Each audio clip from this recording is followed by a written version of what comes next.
ladies and gentlemen, Mr. Waples here, and today we are going to learn about American industrialization. Yes. After today's lesson, you should be able to define the following vocabulary terms: social Darwinism, the gospel of wealth, philanthropy, laissez-faire, monopoly, vertical consolidation, horizontal consolidation, division of labor, economy of scale, and of course, the Sherman Antitrust Act. Ooh. After that, you should be able to identify which industries Carnegie, Rockefeller, J.P. Morgan, Ford, and Vanderbilt controlled. Let us get started. The dawn of American industrialization was a cutthroat time for business. Government decided to take a hands-off approach, and therefore those that could seize power did so, and they held on to it. Before we start introducing our entrepreneurs, it's important to understand some key philosophies of the time. First off, you should recognize this handsome bearded fellow to the right over here as Charles Darwin from your biology or living environment classes. Charles Darwin developed the theory of evolution. He believed that species evolved over time, each generation carrying traits that help them survive better than the last. Natural selection meant that through survival of the fittest, each species survived. Entrepreneurs of the time enjoyed that theory so much they applied it to the business world. They believed that strong businesses would survive and that weak businesses would fail and perish. Competition is natural and necessary for progress. And it provides jobs, goods, and wealth. Through this philosophy, industrialists believed that they could accomplish their goal of dominating the market through any means necessary.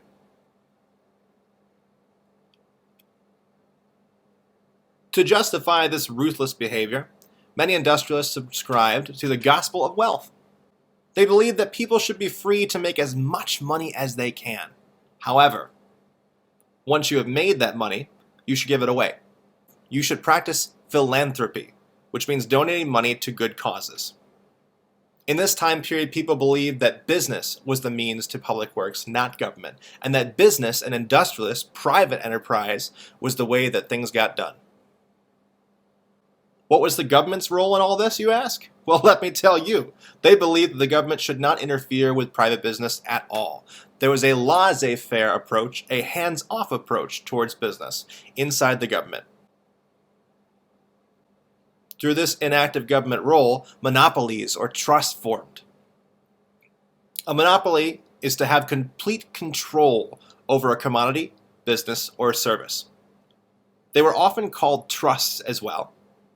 And the goal of a monopoly is to eliminate competition by driving competitors out of the market. If they make a thing, you make it better. If they don't charge so much, you make it cheaper. The goal of a monopoly is to do everything you can so that you are the last business standing and all of your competitors have been wiped out. And then once you control the entire market, once you've cornered the market on that product, you can charge whatever you want and do whatever you want because you, sir, own a monopoly. And with that, ladies and gentlemen, it's time to meet our entrepreneurs and monopolists. First up, we have everyone's favorite immigrant, Andrew Carnegie of the steel industry.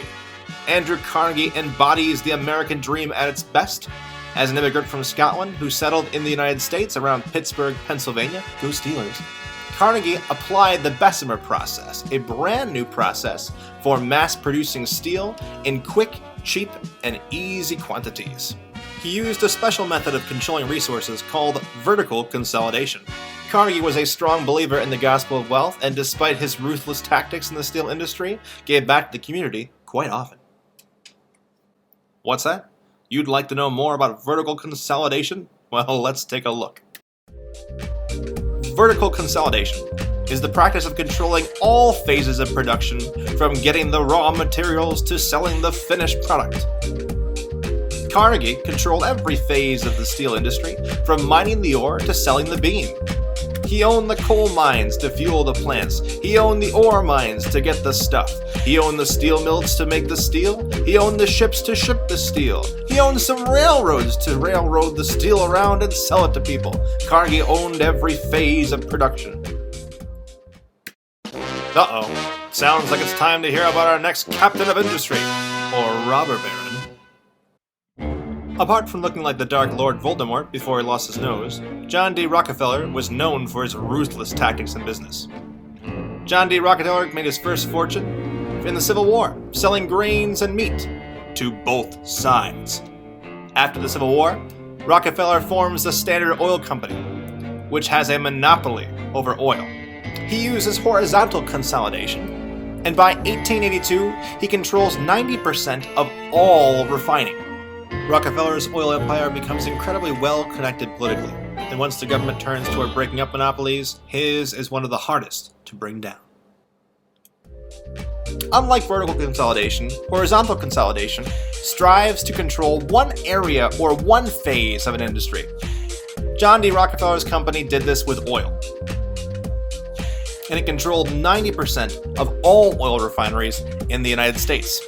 The goal was to buy up many independent oil refineries and combine them under one giant Standard Oil Company, thus monopolizing the supply of oil throughout the US. Our next monopolist is J.P. Morgan of the banking industry. Although this guy had a nose like Super Mario, he knew how to build a bank to stand the test of time. J.P. Morgan made loans to the US government and controlled the banking industry far and wide. He bought up bankrupt railroads and insurance companies and used them to finance his financial ventures. Ever heard of J.P. Morgan Chase? The legacy of J.P. Morgan lives on today. Our next captain of industry is Henry Ford of the automobile industry. Henry Ford revolutionized the auto industry through his use of the assembly line. Although he did not invent it, he did perfect it in its application of Model T Fords. Henry Ford used two concepts to mass produce. He used division of labor and economy of scale. Division of labor is dividing labor so different tasks are performed by different people. Each person has one single job in which they practice all day long. They become experts at that job, and they can do it more efficiently than anybody else. Once they're finished, they pass it on to the next person, who also has a very specific job that can be done rapidly and better than anybody else. This makes it so the entire car can be produced at much more rapid rates. Economies of scale works in a larger sense. As production increases, the cost of each item decreases.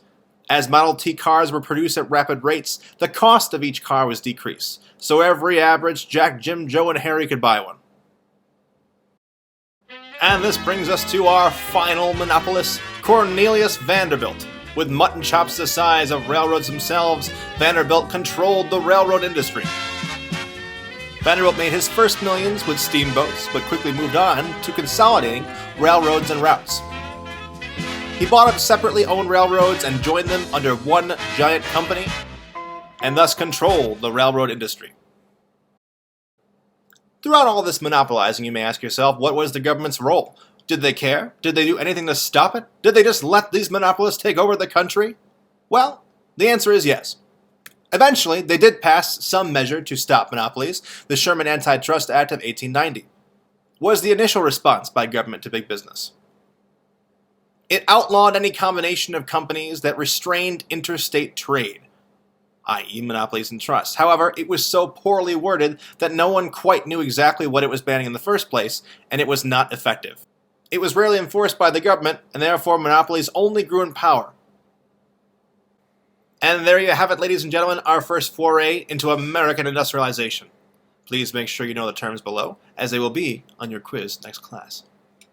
Have a lovely day.